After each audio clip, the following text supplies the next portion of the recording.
29 जानेवारी 2026चा दिवस होता. सोलापूर जिल्ह्यातील बार्शी तालुक्यात असणाऱ्या तुर्कपिंपरी या गावात एक शेतकरी कामानिमित्त निघाला होता. एका पडीक शेताजवळ तो आला. तो आपल्याच नादात जात असताना त्याचे लक्ष त्या पडीक शेताकडे गेले. कुणा एका शेतकऱ्याच्या शेतात पीक नसल्याने ते पडीक होते. त्याबद्दल विचार करतच तो जात असताना त्या शेतात काहीतरी मानवी अवयव पडल्यासारखे दिसले. कुणाचा मृतदेह दिसल्याने त्याने जवळ जाऊन पाहिले असता एका तरुणीचा तो मृतदेह होता. पण त्या मृतकाचे सगळे अवयव त्या ठिकाणी दिसून येत नव्हते. मृतदेह कुजला होता. त्याचे काही अवयव कुत्र्यांनी खाल्ल्यासारखे वाटत होते. त्या शेतकऱ्याने ताबडतोब ही माहिती पोलीस पाटील हनुमंत लाळे यांना दिली. ते ताबडतोब त्या ठिकाणी आले, मृतदेहाची पाहणी केली आणि ही गंभीर घटना असल्याने त्यांनी या घटनेची माहिती बार्शी तालुका पोलीस ठाण्याला कळवली. माहिती मिळताच सहाय्यक पोलीस निरीक्षक दिलीप ढेरे हे आपल्या सहकारी पोलीस अधिकाऱ्यांसोबत घटनास्थळी दाखल झाले. पोलिसांनी घटनास्थळाची आणि मृतदेहाची पाहणी केली. सदर मृतकाचे वय साधारण 18 ते 20 वर्षाचे वाटत होते. मृतदेह कुजला होता. काही भाग नसल्याने तो मृतदेह कुत्र्यांनी खाल्ला असावा असा अंदाज पोलिसांनी केला होता. हा घातपातच असावा असे पोलिसांचे म्हणणे होते. पंचनामा केल्यानंतर फोटो काढण्यात आले. घटनास्थळाची पाहणी केली. मृतकाच्या अंगावर तपकिरी रंगाची लेगिज आणि मोरपंखी रंगाचा कुर्ता होता. दोन्ही पायात पैंजण होते.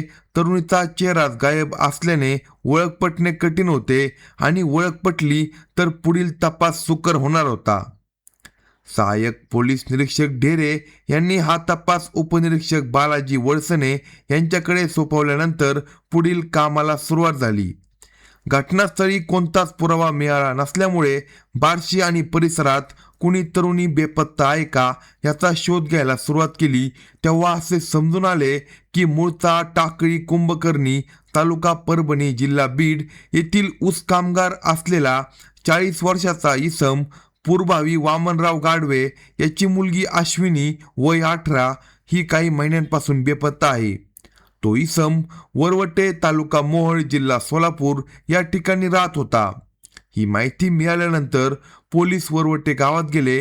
तेथे पूर्भावीची भेट घेऊन चौकशी केली. तेव्हा त्याने सांगितले की 6 महिन्यांपासून आपली मुलगी बेपत्ता आहे. पोलिसांनी त्याला सापडलेल्या मृतदेहाचे फोटो दाखवले. फोटोतील मृतकाचे पैंजण पाहिल्यानंतर त्याने सांगितले की असेच पैंजण मी माझ्या मुलीसाठी खरेदी केले होते. मृतकाची पुसटशी ओळख पटू लागली होती, पण तो मृतदेह अश्विनीचा असल्याची खात्रीलायक माहिती नसली तरी तो मृतदेह तिचाच असावा असा पोलिसांनी आता अंदाज बांधला होता आणि त्या दृष्टीने पुढील तपास करायला सुरुवात केली होती. पोलिसांनी पूर्भावी यांच्याकडे अधिक चौकशी केली. तेव्हा त्यांनी सांगितले की माझ्या बायकोचे 2018 साली निधन झाले होते. त्यावेळी मुले लहान होती म्हणून मुलगा वैभव सध्याचे वय 15 याला भाऊ गजानन गाडवे याच्याकडे ठेवले, तर मुलगी अश्विनी वय 18 हिला नातेवाईक साहेबराव शेषराव थोरात यांच्याकडे ठेवले. साहेबराव हे मूळचे बीड जिल्ह्यातील परळी तालुक्यात असणाऱ्या कावळ्याची वाडी येथील राहणारे होते, पण सध्या ते दातेगाव पाट डोकेवस्ती शिक्रापूर तालुका शिरूर जिल्हा पुणे या ठिकाणी राहतात. साहेबराव यांची बायको आणि मुलगी तसेच पुरगावी यांची मुलगी अश्विनी या तिघीजण मिळून एकाच कंपनीत कामाला जात होत्या. दिनांक 16 जुलै 2025 रोजी साहेबराव थोरात यांचा पूर्भावी याला फोन आला. त्यांनी सांगितले की अश्विनी ही कंपनीतून येताना काही न सांगता कुठेतरी निघून गेली आहे. ही माहिती समजल्यानंतर अश्विनीच्या बापाने काही नातेवाईकांकडे चौकशी केली, पण अश्विनी काही मिळून आली नाही. तिचा मूळ गावी म्हणजे टाकळी कुंभकर्णी येथे शोध घेतला, पण अश्विनीचा पत्ता लागत नव्हता. वडील पूर्भावी सगळीकडे अश्विनीचा शोध घेत होते. नातेवाईकांकडून फोनवर चौकशी करत होते, पण अश्विनीचा पत्ता लागला नाही. आपली मुलगी त्या नातेवाईकांकडे जाईल अशी शक्यता वाटत नसतानाही पूर्भावी यांनी त्यांची सासू म्हणजे त्यांच्या मयत बायकोची आई रुक्मिणी लिंबाजी बनगर, राहणार झरी, तालुका परभणी यांच्याकडे देखील चौकशी केली. तेव्हा तिने सांगितले की काही महिन्यापूर्वी अश्विनी माझ्याकडे राहायला आली होती, पण ती सारखी सारखी कोणासोबत तरी फोनवर बोलत होती. त्यावेळी रुक्मिणी बनगर यांनी आपली नात अश्विनीला खोदून खोदून विचारले होते की तू सारखी कोणासोबत बोलते, पण अश्विनीने तिला काही सांगितले नव्हते. ही बाब रुक्मिणी बनगर यांच्याकडून पूर्भावी यांना समजतात त्यांनी ज्या नंबरवर ती फोन करत होती तो नंबर जर तुमच्याकडे असल्यास तुम्ही मला द्याल का असे विचारले. त्यावर रुक्मिणी बनगर यांनी तो नंबर शोधून जावई पूर्भावी यांना दिला. नंबर मिळताच पूर्भावी यांनी त्या नंबरवर कॉल केला. पलीकडील व्यक्तीने तो कॉल रिसीव्ह केला. त्याला त्याने नावगाव विचारले तेव्हा त्याने आपले नाव अभिषेक बांगर, राहणार बीड असे सांगितले. अभिषेक बांगर याच्याकडे अश्विनीबाबत चौकशी केली असता त्याने सांगितले की मी काम सोडून 4-5 महिने झाले असून सध्या मी गावाकडे आहे, पण त्याने अश्विनीबाबत काही देखील सांगितले नाही. या घटनेला 3 महिने उलटून गेल्यानंतर एक दिवस अश्विनीचा वडील पूर्भावी यांना फोन आला. तिने सांगितले की माझे अभिषेक बांगर याच्यावर प्रेम आहे, म्हणून मी स्वखुशीने त्याच्याकडे राहायला आली आहे. सध्या मी व अभिषेक हे बार्शी तालुक्यात ऊसतोडीसाठी आलो आहोत.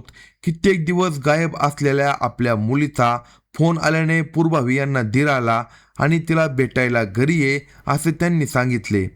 त्यावर अश्विनीने होकार दिला, मात्र ती आलीच नाही. आता तिच्या मृतदेहाचे फोटो आणि तिने घातलेले पैंजण पाहून त्यांना धक्काच बसला असे पूर्भावी यांनी पोलिसांना केलेल्या चौकशीत सांगितले. हा मृतदेह तिथंच असावा याची खात्री पूर्भावी यांना वाटत होती, म्हणून तिला मारणाऱ्यांचा लवकरात लवकर शोध घ्यावा, म्हणजे आपल्या मुलीबाबत नेमके काय घडले हे समजून येईल असे पूर्भावी यांनी पोलिसांना सांगितले. पोलिसांनी केलेल्या चौकशीमध्ये अभिषेक बांगर याचे नाव पुढे आल्याने त्यांनी त्याला ताब्यात घ्यायचे ठरवले. पोलिसांनी पूर्भावीकडून त्याचा मोबाईल नंबर घेतला आणि त्याला फोन केला असता त्याने आपण बार्शी तालुक्यात ऊसतोड करण्यासाठी आलो आहोत असे सांगितले. पोलीस त्या ठिकाणी गेले आणि अभिषेक बांगर याला ताब्यात घेतले. अभिषेक बांगरकडे पोलिसांनी अश्विनीबाबत चौकशी केली असता तो घाबरून गेला. पोलिसांनी त्याला बोलते केले तेव्हा त्याने अश्विनीने खोपात गळफास घेऊन आत्महत्या केली होती, पण हे प्रकरण आपल्या अंगलट येईल म्हणून मी आणि माझी आई सोदरबाई मिळून तिचा मृतदेह एका पडीक पुरला. अभिषेककडून अश्विनीने नेमके काय झाले हे समजले होते, पण अधिक चौकशी करायची असल्याने त्याच्याविरुद्ध गुन्हा दाखल केला व त्याला न्यायालयात उभे केले. त्याची 3 दिवसांची पोलीस कोठडी घेतली. पोलीस कोठडीत पोलिसांनी त्याच्याकडे चौकशी करायला सुरुवात केली.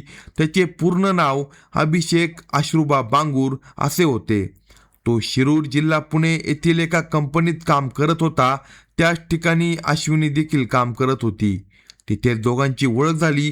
दोघेही तरुण असल्याने एकमेकांच्या प्रेमात पडले. अभिषेकने पुढाकार घेऊन अश्विनीला आपले प्रेम आहे असे सांगताच ती देखील हरकून गेली. तिने त्याला प्रतिसाद दिला. अश्विनी आपल्या कुटुंबासोबत राहत नव्हती, ती एका नातेवाईकाकडे राहत असल्याने रोज तिला अभिषेकला भेटणे शक्य नव्हते. तसेच ती ज्या नातेवाईकांकडे राहत होती त्या नातेवाईकाची बायको देखील तिच्याबरोबर त्याच कंपनीत कामाला होती. दोघेही कंपनीत मिळून ये जात असल्यामुळे अभिषेक आणि अश्विनी यांच्या भेटीगाठी चोरूनच होत होत्या. म्हणून एक दिवस अभिषेक याने अश्विनीला आपण लग्न करू असे सांगितले. तिने पण लगेच होकार दिला. तिचा होकार मिळताच अभिषेक बांगरने तिला दिनांक 16 जुलै 2025 रोजी आपले गाव बीड येथे नेले. एका मुलीला लग्न करायचे म्हणून अभिषेकने गावी नेले होते, पण त्याच्या हातात तिथे काही काम नव्हते. काम सोडूनच तो आपल्या गावी गेला होता. पोट भरण्यासाठी अभिषेक आणि त्याची आई सोदरबाई हे ऊसतोड करत होते, पण अश्विनीला हे काम जमत नव्हते आणि स्वयंपाक देखील येत नव्हता. या कारणावरून अश्विनी आणि अभिषेकची आई यांच्यामध्ये नेहमी भांडण होत असायचे. अभिषेक हा दोघींनाही समजावून सांगत भांडण मिटवत होता.